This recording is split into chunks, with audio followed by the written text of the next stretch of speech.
ఓం గం గణాధిపతియే నమః. నమస్కారం అండి. ఈరోజు మనం తిరుమల శ్రీవారి గడ్డం కింద నిత్యం వెన్నెందుకు రాస్తారో తెలుసుకుందాం. మీరు తిరుపతికి వెళ్ళినప్పుడు చూసే ఉంటారు, స్వామివారి గడ్డం కింద వెన్న రాస్తారు. తెల్లగా కనిపిస్తుంది గడ్డం దగ్గర. అది ఎందుకు ఈరోజు తెలుసుకుందామండి.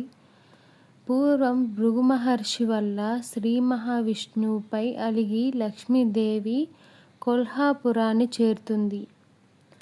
ఆపై శ్రీ మహావిష్ణువు నర అవతారాన్ని దాల్చి, అంటే మానవ అవతారం దాల్చి వెంకటాద్రిపై తపస్సు చేస్తాడు. ఆయన చుట్టూ పుట్ట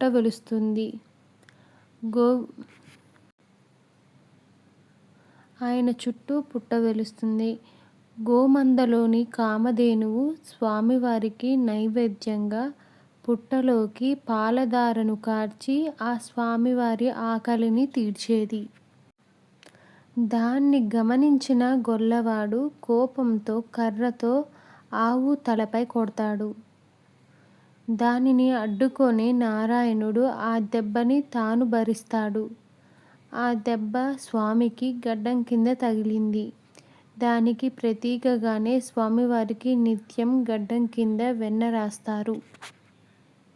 మీరు చూసే ఉంటారండి. మన దగ్గర ఉండే స్వామివారి ఫోటోలైన తిరుమల తిరుపతి వెంకటేశ్వర స్వామిని తిరుమలలో చూసినా, మీరు ఎక్కడ చూసినా స్వామివారికి గడ్డం కింద తెల్లగా వెన్న రాసి ఉంటుందండి.